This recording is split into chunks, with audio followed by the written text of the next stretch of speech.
नमस्कार। हमसे जुड़ने के लिए आप सभी का बहुत बहुत आभार।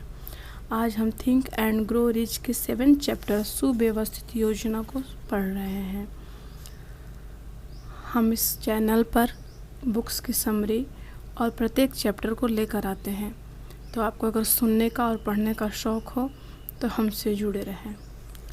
इच्छा को कर्म में साकार करना अमेरिकी दिशा में 6वां कदम। इंसान जो भी सृजन करता है या हासिल करता है वह इच्छा के रूप में शुरू होता है। इच्छा ही हमें यात्रा के पहले दौर में ले जाती है, अमूर्त और मूर्त यथार्थ की ओर ले जाती है, कल्पना की वर्कशॉप में ले जाती है। अब आपको निर्देश दिए जा रहे हैं, इसे आप सुनें। 1. धन कमाने की आपकी योजना के बनने और पूरे होने में आपको जितने लोगों के समूह की आवश्यकता हो उतने लोगों से जुड़े। बाद के अध्याय में बताए गए तरीकों से मास्टरमाइंड सिद्धांत का प्रयोग करें। 2. अपना मास्टरमाइंड समूह बनाने से पहले यह फैसला करें कि आप अपने समूह के सदस्यों को उनके सहयोग के बदले में क्या लाभ दे सकते हैं। 3. सप्ताह में कम से कम 2 बार और जितना अधिक संभव हो अपने समूह के सदस्यों से मिले जब तक कि आप मिलकर धन कमाने के आवश्यक योजना पूरी तरह न बना लें। 4. है अपने मास्टरमाइंड समूह के हर सदस्य के साथ आपका तालमेल आदर्श और अच्छा होना चाहिए। उसके बाद आप अपने लिए एक अत्यंत महत्वपूर्ण कार्य संलग्न है, इसका सफलता सुनिश्चित करने के लिए आपके पास त्रुटिहीन योजनाएं होनी चाहिए। आपको दूसरों के अनुभव, शिक्षा, प्रकृति, योग्यता और कल्पना का लाभ भी प्राप्त करना चाहिए। दूसरे लोगों के सहयोग के बिना किसी व्यक्ति में इतना अनुभव, शिक्षा, जन्मजात योग्यता और ज्ञान नहीं होता कि ढेर सारी दौलत का संग्रह सुनिश्चित हो सके।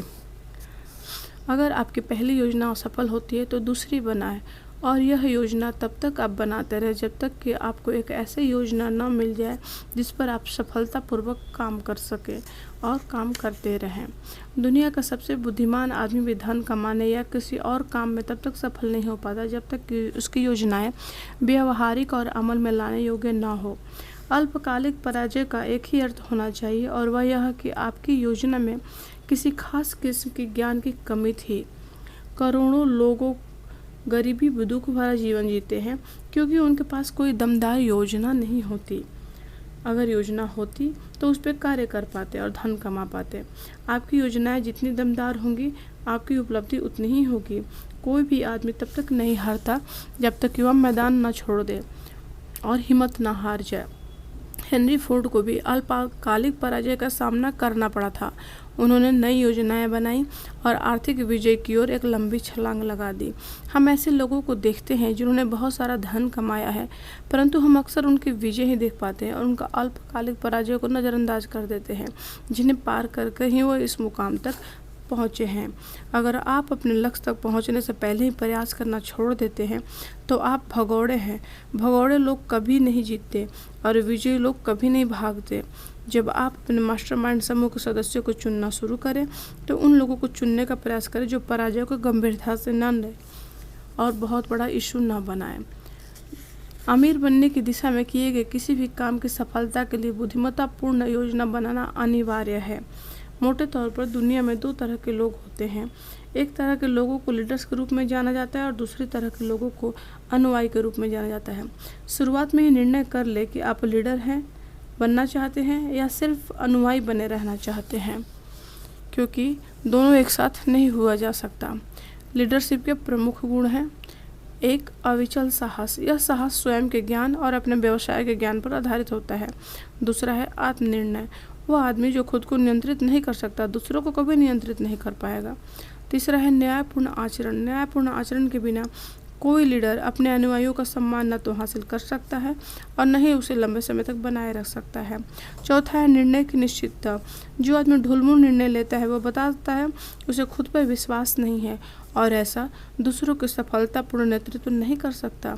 5वां है योजनाओं की निश्चितता। सफल लीडर अपने काम की योजना बनाता है और योजना पर काम करता है। 6ठा है जितना मिले उससे ज़्यादा देने की आदत। लीडरशिप सभी योजनाओं में यह लीडर अपने अनुयायियों को जितने की आशा करता है उसे स्वेच्छा से अधिक देने की तैयार रहता है। 7वां सुखद व्यक्तित्व। कोई भी लापरवाह आदमी सफल लीडर नहीं बन सकता, इसलिए उसे अच्छे व्यक्तित्व के गुणों को सहर्ष अपनाना चाहिए। 8वां है सहानुभूति और समझ। सफल लीडर को अपने समर्थकों के प्रति सहानुभूति रखनी चाहिए, यही नहीं उसे उन्हें और उनकी समस्याओं को समझना चाहिए। 9वां है विवरण की कुशलता। सफल लीडरशिप के लिए यह भी जरूरी है कि वो लीडर की स्थिति के विवरण में पारंगत हो। 10 पूरी जानकारी लेने की जिम्मेदारी। सफल लीडर को अपने समर्थकों की गलती और कमियों की पूरी जिम्मेदारी लेनी चाहिए। 11 सहयोग करना चाहिए।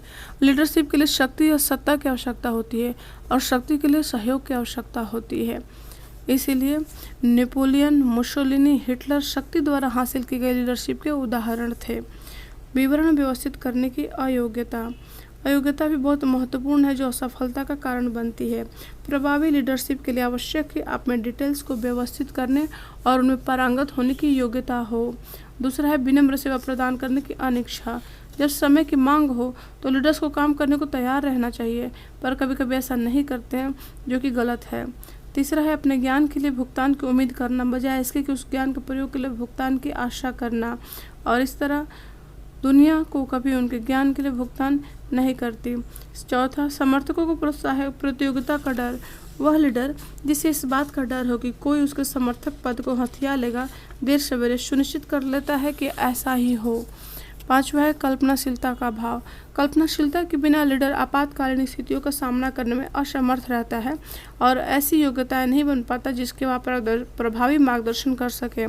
6 स्वार्थ। उस लीडर को सभी लोग चिढ़ते हैं जो अपने समर्थकों का काम सारा श्रेय खुद ले लेता है। वास्तविक महान लीडर को कभी श्रेय का दावा पेश नहीं करना चाहिए। 7वां है असंयम। अनुयायी असंयमी लीडर का सम्मान नहीं करते। यही नहीं, असंयम किसी भी रूप में आदमी की सहनशक्ति और तेजस्वी को नष्ट कर देता है। 8वां है निष्ठा का भाव। शायद इसे सूची में सबसे पहले नंबर होना चाहिए था। वह लीडर जो सहयोगी, अपने वरिष्ठ और कनिष्ठों को अपने प्रति कार्य के प्रति वफादार नहीं होता, वो लंबे समय तक लीडर नहीं बना रह सकता। 9 लीडरशिप की शक्ति पर जोर। प्रभावी लीडर प्रोत्साहन द्वारा नेतृत्व करता है और अपने समर्थकों के दिल में डर पैदा करने की कोशिश नहीं करता। 10 ओहदे पर जोर। योग्य लीडर को अपने समर्थकों का सम्मान हासिल नहीं करने के लिए किसी ओहदे या पदवी की जरूरत नहीं होती है। वो तो ओहदे को महत्व देता है, लेकिन उसके पास आमतौर पर देने के लिए कुछ नहीं होता। दुनिया बहुत तेजी से बदल रही है।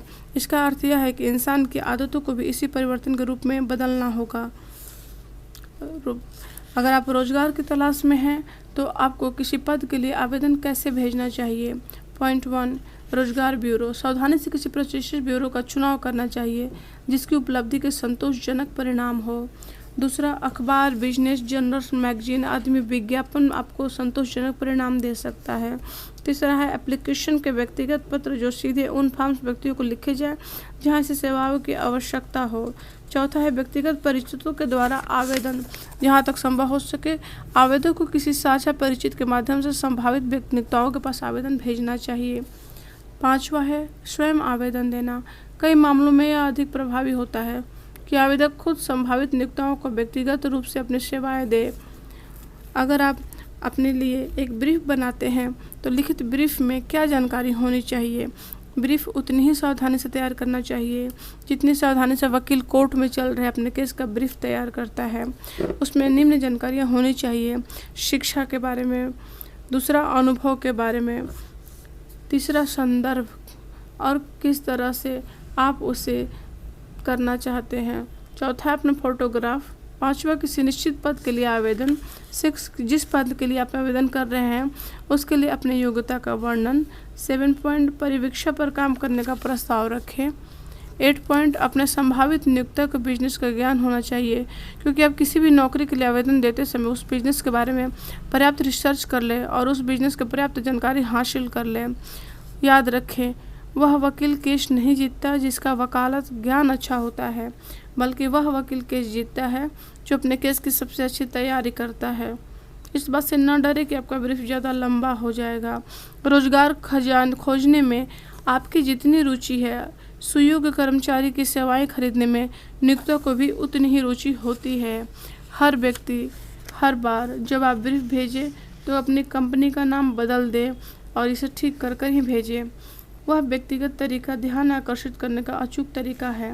अपने ब्रीफ को उस सबसे अच्छी जगह पर टाइप करवाएं जो आपको मिल सके और इसे किसी पुस्तक के कवर जैसा बाहरी कागज़ से बाइंड कराए। सफल सेल्समैन अपने पहनावा पर ध्यान देते हैं। वे जानते हैं कि पहली छाप अमिट होती है। आपका ब्रीफ आपका सेल्समैन है, उसे अच्छा सूट पहनाएं। जब आप इस तरह के काम करेंगे तो हो सकता है कुछ समय, कुछ दिन, कुछ सप्ताह लग जाए, परंतु इसकी वजह से आमदनी, तरक्की और प्रतिष्ठा में जो अंतर आएगा वह कम तनख्वाह पर कड़ी मेहनत से आपके कई साल बचा देगा। जो व्यक्ति प्रगति की सीढ़ी पर आधी ऊंचाई से शुरुआत करता है वह सावधानीपूर्वक बनाई गई योजना के द्वारा ऐसा करता है। आपकी QQS रेटिंग क्या है? आइए अब हम इस फॉर्मूले को समझते हैं। ये होता है कि क्वालिटी का अर्थ है पद संबंधी हर डिटेल में सर्वाधिक प्रभावी कार्यकुशल और इसका अधिक कार्यकुशलता का लक्ष्य। दूसरा है क्वांटिटी, सेवा की क्वांटिटी का अर्थ है हमेशा अपनी क्षमता के हिसाब से पूरी सेवा देना। तीसरा है स्पिरिट की भावना, अर्थ है खुशनुमा, तालमेल व्यवहार जिससे सहकर्मियों को सहयोग प्राप्त हो। आपकी सेवा की क्वालिटी और क्वांटिटी ही आपकी सेवाओं के लिए अस्थायी बाजार बनाए रखने के लिए पर्याप्त नहीं है। एंड्रयू कार्नेगी ने इस बिंदु पर बहुत जोर दिया था। उनका कहना था कि व्यक्तिगत सेवाओं की मार्केटिंग में सफलता की तरफ ले जाने वाले तत्वों में बाकी तत्वों की तुलना में यह गुण सबसे अधिक महत्वपूर्ण है। कार्नेगी ने लोगों के खुशनुमा होने पर जोर दिया। यह गुण कितना महत्वपूर्ण है यह साबित करने के लिए उन्होंने कई मापदंड पर लोगों को परीक्षाएं ली, जिस पर खरे उतरे और बहुत अमीर बनने में मदद की।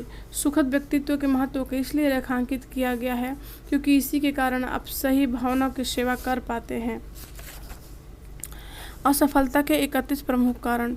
जीवन की सबसे विडंबना यह है कि बहुत से लोग गंभीरता से प्रयास नहीं करते हैं और असफल होते हैं। उन्होंने एक बार 1000 पुरुष और स्त्रियों पर असफल लोगों की श्रेणी में विश्लेषण के लिए अवसर मिला था। विश्लेषण ने साबित किया कि असफलता के पीछे 31 प्रमुख कारण होते हैं। पॉइंट 1, हानिकारक आनुवंशिक पृष्ठभूमि। ऐसे लोगों की पृष्ठभूमि कुछ कमज़ोर होती है। दूसरा है जीवन में अच्छी तरह परिभाषित लक्ष्य का अभाव। पॉइंट 3, औसत दर्जे से ऊपर उठने की महत्वाकांक्षा का अभाव। 4, अपर्याप्त शिक्षा। 5, आत्मविश्वास अनुशासन की कमी। 6, बुरा स्वास्थ्य। 7, बचपन में माहौल के बुरे प्रभाव। 8, टाल मटोल। 9, लगन का अभाव। 10, नकारात्मक व्यक्तित्व। 11, कामेक्षा पर नियंत्रण का अभाव। 12, कुछ नहीं के बदले कुछ पाने की अनियंत्रित इच्छाएं। 13, निर्णय की उचित शक्ति का अभाव। 14, 6 मूलभूत डरों में से एक या इससे अधिक। 15, विवाह में गलत जीवनसाथी का चुनाव। 16, अति सावधानी। 17, बिजनेस में सहयोगियों का गलत चुनाव। 18, अंधविश्वास और पूर्वाग्रह। 19, व्यवसाय का गलत चुनाव। 20, प्रयास में सब एकाग्रता का अभाव। 21, फिजूल खर्ची की आदत। 22, उत्साह का अभाव। 23, असहिष्णुता। 24, असंयम। 25 पॉइंट, दूसरों के साथ सहयोग करने की अयोग्यता। 26वां पॉइंट, शक्ति जिसे आपने अपने प्रयास से हासिल न किया हो। 27, जानबूझकर की गई बेईमानी। 28, घमंड और अहंकार। 29, सोचने के बजाय अनुमान लगाना। 30, पूंजी का अभाव। 31, इसमें आप असफलता के उन विशिष्ट गुणों को लिख लें जिससे आप पीड़ित थे परंतु जो इस सूची में शामिल नहीं है। असफलता के 31 प्रमुख कारणों में जीवन की विडंबना का वर्णन मिलता है। सबसे पुरानी सलाह है, इंसान अपने आप को जानो। अगर आप सामान को सफलतापूर्वक बेचना चाहते हैं तो आपको सामान का ज्ञान होना चाहिए, तभी आप उसे विक्रय कर सकते हैं। पैसा चाहना एक चीज़ है, हर आदमी ज़्यादा पैसा चाहता है, परंतु यह पूरी तरह से भिन्न होता है कि आपका मूल्य अधिक हो। कई लोग आपकी इच्छाओं को आपकी उचित तनख्वाह मानने की गलती कर बैठते हैं। वार्षिक आत्मविश्लेषण सूची बनाएं। व्यक्तिगत सेवाओं को प्रभावी मार्केटिंग के लिए उतना ही अनिवार्य है जितना सामान की वार्षिक सूची बनाना। आपकी गलतियों में कमी और आपके गुण में बढ़ोतरी होनी चाहिए। इंसान का लक्ष्य हमेशा आगे बढ़ना होना चाहिए। वार्षिक आत्मविश्वास बताएगा कि आपकी प्रगति कहाँ तक हुई है और क्या हुई है कि नहीं हुई है। इससे आप कितना आगे कर सकते हैं और कितना आपको और सुधार की आवश्यकता हो। व्यक्तिगत सूची के लिए आत्मविश्लेषण प्रश्नावली। क्या मैंने वह लक्ष्य हासिल कर लिया है जो मैंने इस साल बनाया था? क्या मैंने सर्वश्रेष्ठ क्वालिटी की सर्विस दी है? क्या मैंने सेवा में सर्वश्रेष्ठ संभावता क्वांटिटी दी है? क्या मेरे व्यवहार का भाव हमेशा तालमेल और सहयोग का रहा है? क्या मैंने टाल मटोल की आदत को अपनी कार्यकुशलता में कमी करने की इजाज़त दी है? क्या मैंने अपने व्यक्तित्व के सुधार किया? अगर हाँ, तो किन बिंदुओं पर? क्या मैंने अपनी योजनाओं को लगन के अंत तक सफलतापूर्वक पूर्ण किया? क्या मैंने हमेशा तत्काल निश्चय निर्णय लिया? क्या मैंने 6 मूलभूत डरों में से एक को या इससे अधिक को अपनी कमी की काम करने की इजाज़त दी? क्या मैं कभी अति सावधान या कम सावधान रहा हूँ? क्या कार्यस्थल पर मेरे सहयोगी मेरे साथ सुखद संबंध है? इस तरह से आप बहुत सारी चीज़ें पूछ सकते हैं अपने साथ, जैसे क्या मैं सभी विषयों में खुले दिमाग से काम कर रहा हूँ? क्या मैंने सेवा देने में अपनी योग्यता में किस तरह सुधार किया? और भी बहुत कुछ आप इस तरह से, क्या मैं सही व्यवसाय में हूँ? क्या मैंने किसी के प्रति अन्याय किया है? क्या मेरी सेवाओं का खरीदार मेरे द्वारा की गई सेवा संतुष्ट है? और इस तरह सफलता के मूलभूत सिद्धांतों पर अपने आप को स्वयं को रेटिंग दे और स्वयं ही एक चेक करवा लें और स्वयं को करेक्शन करें। अगर कुछ कमी है तो उस कमी को भरें। अमीर बनने के अवसर कहाँ और कैसे मिल सकते हैं? शुरुआत में हम सभी को याद रखना चाहिए कि हमें कैसे देश में रहते हैं जहाँ कानून का पालन करने वाले हर नागरिक को विचार और कार्य की स्वतंत्रता है। यहाँ पर विचार की स्वतंत्रता है, शिक्षा के क्षेत्र में विकल्प की स्वतंत्रता, धर्म की स्वतंत्रता, राजनीति की स्वतंत्रता, बिजनेस प्रोफेशन या नौकरी चुनने की स्वतंत्रता है। आइए अब हम मूलभूत चीज़ों के बारे में जानते हैं जो बहुत ज़रूरी होता है, जिसमें से एक है भोजन, दूसरा आवास और तीसरा है वस्त्र। भोजन, वस्त्र और आवास के सिर्फ 3 मूलभूत आवश्यकताओं का जिक्र यहाँ किया गया है, क्योंकि अमूमन हर व्यक्ति के पास यह होना ही चाहिए। मानवता की इस रहस्यमय हितकारी का नाम पूंजी है। पूंजी ही वह चमत्कार है जिसके महत्वपूर्ण स्रोत से और जिस पर काम करके आप खुशहाल हो सकते हैं और मदद कर सकते हैं। मस्तिष्क के बिना धन हमेशा खतरनाक होता है, परंतु जब इसका उचित उपयोग किया जाता है तो यह एक अनिवार्य तत्व बन जाता है। तो अब स्थिति आपके सामने है। अवसर ने आपके सामने अपना खजाना खोलकर रख दिया है। सामने से आए, वह चुने जो आप चाहते हैं, अपनी योजना बनाएं, योजना के हिसाब से काम करें और लगन से उसका अनुसरण करें। पूंजीवादी और भी बहुत सारी चीज़ें इन अमीर बनने का अवसर देता है। सिस्टम किसी से यह अधिकार नहीं छीनता, परंतु यह ऐसा कोई आश्वासन नहीं देता कि आप बिना कुछ किए ही आपको कुछ हासिल हो जाएगा, क्योंकि यह सिस्टम स्वयं अर्थशास्त्र के नियम द्वारा नियंत्रित होता है, जो बिना कुछ दिए हासिल करने के सिद्धांत को न तो पहचानता है, न ही इसे लंबे समय तक सहन करता है। इसलिए अपने सिद्धांत बनाए और उन पर कायम रहे। अमेरिकी दिशा में यह बहुत महत्वपूर्ण कदम है। बार बार निर्णय बदलने से आप भटक सकते हैं। भटकाव से बचने के लिए लिखित निर्णयों को रखें, उन्हें पढ़ें और पढ़ने से आप उसके प्रति जागरूक बने रहेंगे। अभी तक आप हमसे हमारे साथ बने हुए हैं, उसके लिए धन्यवाद। आपको यह चैप्टर अगर अच्छा लगा हो और कुछ मदद मिली हो तो प्लीज़ हमें सब्सक्राइब करें और हमें आगे बढ़ने में मदद करें।